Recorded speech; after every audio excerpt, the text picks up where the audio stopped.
Bom dia, boa tarde, boa noite. Vamos hoje ao capítulo 42 do livro Conversando sobre Vida Plena, com o tema O Agente Abortivo chamado Justiça Própria. Eis o calcanhar de Aquiles de todo religioso, pois pessoas meramente religiosas jamais vão entender e nem experimentar a graça divina. Elas simplesmente acreditam que têm algum mérito e, com esforço próprio, podem atingir a aceitação de Deus. Quando eu digo que os agentes abortivos possuem estreita ligação, este é o caso de uma ligação íntima. Posso dizer que a justiça própria é irmã siamesa da religião. E de forma muito sutil até parece algo bom, mas é um veneno mortal. Pessoas que foram criadas na igreja e que mesmo assim nunca entenderam o evangelho da graça acabaram sendo empurradas para o abismo da justiça própria. Tecnicamente, elas não cometeram pecados cabeludos. Elas não se drogaram, não fumaram, não beberam, não roubaram. Elas cumpriram boa parte dos mandamentos e isso dá a elas uma folga e, ao mesmo tempo, um orgulho perigoso diante das demais pessoas. Quem veio do mundão, quem sabe o tamanho do lamaçal de onde Cristo lhe resgatou, tem muito menos dificuldade com esse tema, pois seu processo de conversão foi algo gerado pela graça, mediante a fé. Não foi firmado em seus próprios méritos, até porque eles não existiam. E conscientemente essas pessoas sabem de sua miséria, de sua completa dependência da misericórdia de Deus e de que não há nada bom nelas mesmas. Existem muitas histórias que Jesus conta para exemplificar essa verdade dolorida que atinge muitos cristãos, deixando-os à margem da graça por causa do seu senso de justiça própria, de conseguir encontrar em si mesmo um mérito que não existe. A parábola do filho pródigo fala do filho que pisou na jaca e voltou arrependido e consciente que não merecia ser chamado de filho, mas recebeu roupas novas, anel e uma grande festa. O filho que em seus próprios conceitos fez tudo certinho, trabalhou, ajudou o pai, obedeceu, se sentiu extremamente ofendido com a recepção do pai e com o filho carga torta. Ele expôs o que estava em seu coração, expôs a sua principal motivação. Ele apresentou ao pai todos os seus méritos e mostrou seu grande desapontamento por nunca ter recebido uma festa igual à festa do seu irmão. Aquele filho estava se sentindo injustiçado, pois ele acreditava em sua própria justiça e não cabia na sua cabeça alguém receber algo bom sem merecer. Ele se achava bom e merecedor. Ele via a relação com o pai do ponto de vista apenas dele, com os critérios dele, mas o pai tinha seus próprios critérios e ele amava os dois filhos sem depender da atitude de cada um. Era um amor incondicional. Você pode encontrar essa história em Lucas 15, de 11 a 32. Outro episódio que aconteceu com Jesus é quando ele visita a casa de um fariseu e uma mulher pecadora entra e se lança aos pés de Jesus, molhando-os com suas lágrimas e enxugando-os com seus cabelos, ungindo os pés de Jesus com perfume. O fariseu achou aquilo um absurdo. Mas Jesus explicou-lhe o ato daquela mulher, inclusive comparou a atitude dela de quebrantamento e amor com a atitude do dono da casa, que nem mesmo saudou Jesus com um beijo. Ela conseguiu valorizar a presença de Jesus muito mais do que o fariseu. Considerando a justiça própria daquele anfitrião, é bem possível que ele tenha visto Jesus como privilegiado por estar na casa dele, e não ele privilegiado por estar recebendo Jesus lá. Aquela mulher sabia quem ela era e sabia quem Jesus era e o que ele era capaz de fazer, perdoá-la e dar-lhe paz. Pessoas que não sabem receber a graça e que confiam em sua própria performance jamais irão aceitar a graça derramada em quem não tem performance nenhuma.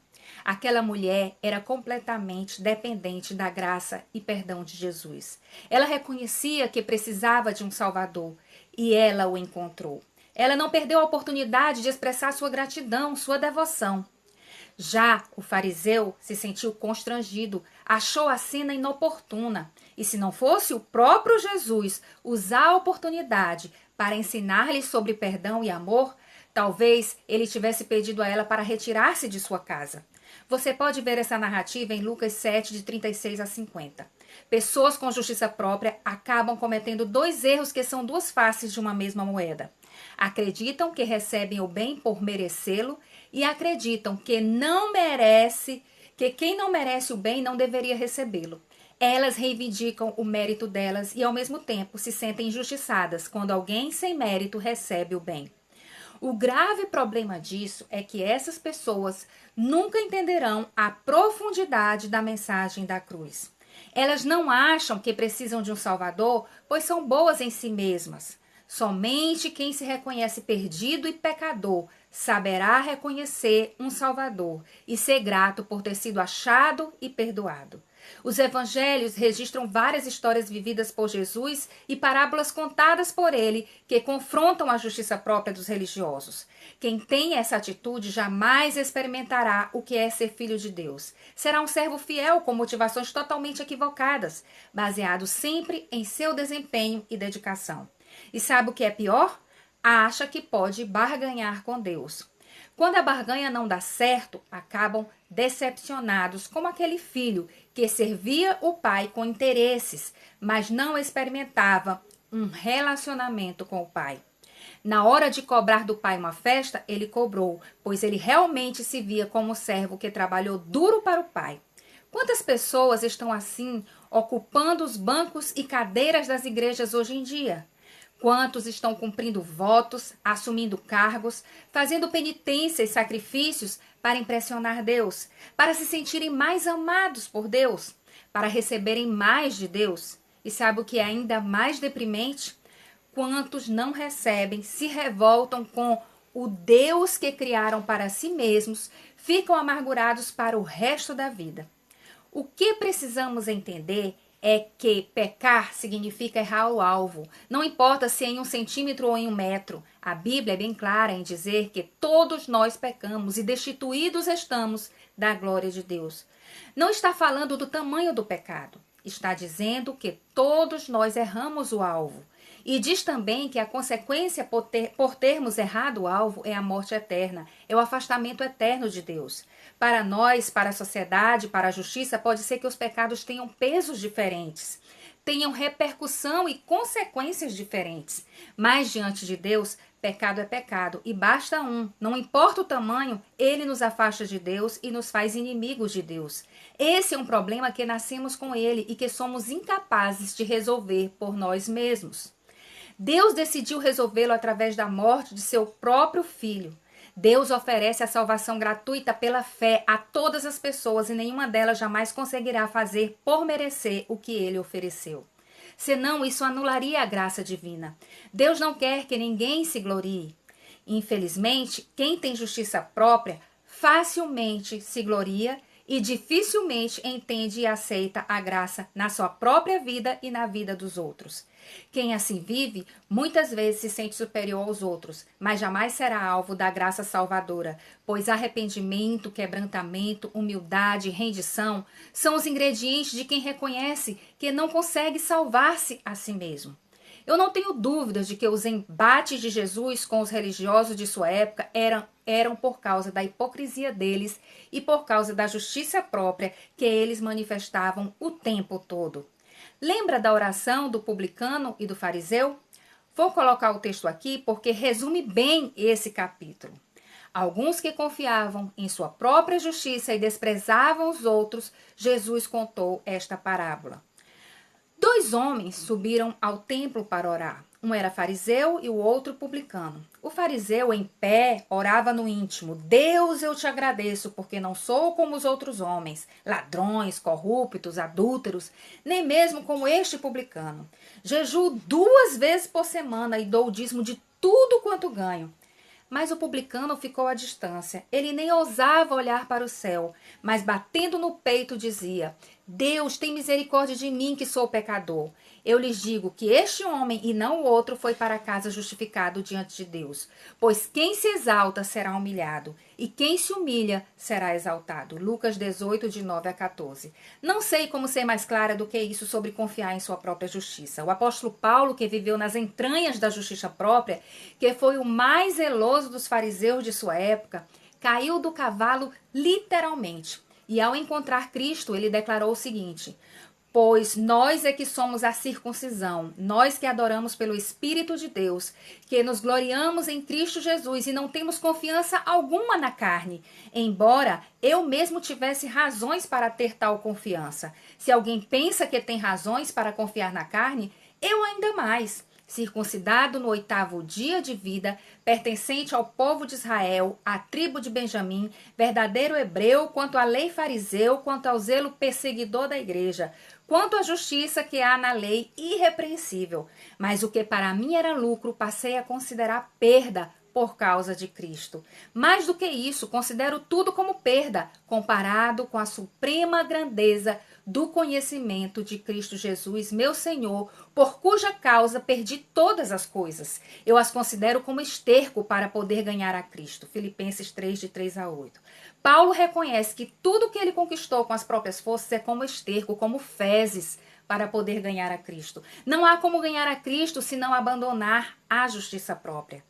Talvez você não seja aquela pessoa entranhada de justiça própria, não seja um exemplo clássico disso, mas tenha colecionado em sua trajetória episódios em que essa justiça própria aflorou. E isso também aborta a vida plena que Cristo veio lhe oferecer. Eu fui criada no Evangelho e por várias vezes eu tive que lidar com a justiça própria. Lembro-me que quando o meu primeiro casamento acabou, e de forma trágica, escandalosa, eu me debati muito diante de Deus. Eu realmente achava que ele tinha obrigação de fazer meu casamento dar certo.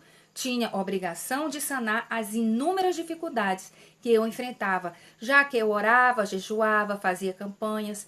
Inclusive, eu buscava ajuda em todos os lugares. Fazia encontro com Deus, encontro de casais com Cristo, curso de casais, aliança, curso Casados para Sempre. Eu tinha percorrido absolutamente todos os caminhos possíveis e imagináveis para manter o meu casamento. Mesmo com problemas enormes, eu sempre servia a Deus, sempre estava disposta a evangelizar, a abrir minha casa para uma célula. Eu era muito ativa na liderança da igreja. E realmente, quando a casa caiu, a minha decepção foi com Deus. Eu queria ser exemplo. Eu estava me vendo completamente derrotada, mesmo sendo fiel a Ele. Isso não batia, não combinava na minha cabeça. Eu me identifiquei com a mulher de Jó. Por muitos dias, até que entendi que a nossa justiça não nos impede de vivermos terríveis experiências e que as experiências surgem justamente para pararmos de confiar em nossa própria justiça. O problema é que a maneira equivocada em que aprendemos o Evangelho sorrateiramente invade o nosso coração quando algo ruim nos acontece. Achamos que praticar o bem vai nos impedir de sofrermos algum mal. Isso acaba sendo justiça própria, entende? Jó era o homem mais justo de sua época e ele não merecia passar pelo que passou se as coisas funcionassem nessa base da justiça humana. Jó sacrificou até pelos seus filhos como precaução caso seus filhos tivessem cometido pecado. E o que ele ganhou? A notícia da morte de todos eles em um só dia. Na época que vivi essa tragédia, eu fui muito confrontada pelo livro de Jó e me vi como alguém que, no fundo, achava que procurar fazer tudo correto e servir a Deus como eu servia iria evitar problemas. Mas a vida não é bem assim. Foi através dessa experiência que eu quase toquei a graça. Foi libertador depois viver baseada na graça e na fé e não naquilo que eu mesma poderia produzir. Este ano passei por uma experiência muito difícil quanto à saúde da minha filha. E eu caí na tentação de pensar, Deus, eu pensei que as maiores lutas tinham ficado para trás e agora vem essa? E fui ainda além em meus pensamentos. A minha filha é uma jovem super consagrada a Deus, dedicada na obra dele. Isso deu um nó na minha cabeça por causa dela. Eu estava reivindicando a justiça própria dela com os meus questionamentos. Foram semanas vivendo desafios que, contando, é difícil alguém compreender. Não foi fácil para mim entender que, ainda que ela seja uma boa jovem cristã, é pecadora e carente da graça divina para viver esse cristianismo e não apenas com a sua força de vontade e com a sua disciplina. Entendi que Deus permitiu esse grande desafio na vida dela para mostrar sua graça a todos nós. Na dependência completa dele, tem sido cuidada e terá a vida que ele deseja que ela tenha. Nada poderá impedir o propósito de Deus na vida dela. A graça de Deus tem bastado após episódios isolados de justiça própria. Creio que eu terei outros desafios e outras experiências, e a minha carne dirá que eu mereço algo ou que eu não mereço algo. Mas o meu espírito me lembrará que todos os méritos estão em Cristo e que, permanecendo nele, eu posso viver todas as coisas, inclusive aquilo que eu acho que não mereço. Quando a graça invade o nosso coração e expulsa a nossa justiça própria, conseguimos agradecer por aquilo que achávamos que não merecíamos passar. Conseguimos aguardar e fazer uma releitura do que passou e conseguimos dizer como Jó: antes eu te conhecia só de ouvir falar, mas agora meus olhos te veem. Conseguimos perceber que a bagunça e o caos chegaram para que coisas possam ocupar os seus devidos lugares e para que consertos sejam feitos onde está quebrado. Sempre que eu pensar que sou justa o suficiente, lembrarei que a palavra de Deus nos diz que a nossa justiça é como trapo de imundície. O que significa isso? Trapo de imundície é o pano sujo de uma menstruação da mulher. Existe algo mais podre do que isso? Pois assim é a nossa justiça. Porém, em Cristo nos tornamos justiça de Deus. Abra mão da justiça própria que só lhe faz ainda mais incapaz de salvar-se. E abrace Jesus Cristo, pois nele você foi feito justiça de Deus. Por causa dos méritos dele, você foi aceito e reconciliado com Deus. Porque Cristo agradou ao Pai, você se tornou agradável ao Pai através de Cristo. Vamos às perguntas para reflexão. 1. Alguma vez você já refletiu sobre esse tema, justiça própria? Compartilhe sua experiência. 2. Conhece pessoas que vivem baseadas em sua justiça própria? 3. Que características você daria para alguém que vive baseada em sua própria justiça? 4. Outras histórias da Bíblia você pode lembrar que mostram a necessidade de abandonarmos a justiça própria e dependermos da justiça divina que foi efetivada na cruz? 5. Você consegue identificar algum momento em sua vida que você reivindicou algo de Deus baseado em sua justiça própria? 6. Que conselhos você daria a alguém que vive por sua própria justiça, sua própria força e seu mérito? 7. Como evitar confiar na própria justiça? 8. Qual parte desse capítulo foi mais útil para você? Ficamos por aqui. Se este conteúdo foi útil para você, curte, compartilha, comenta e até o próximo vídeo. Fica com Deus!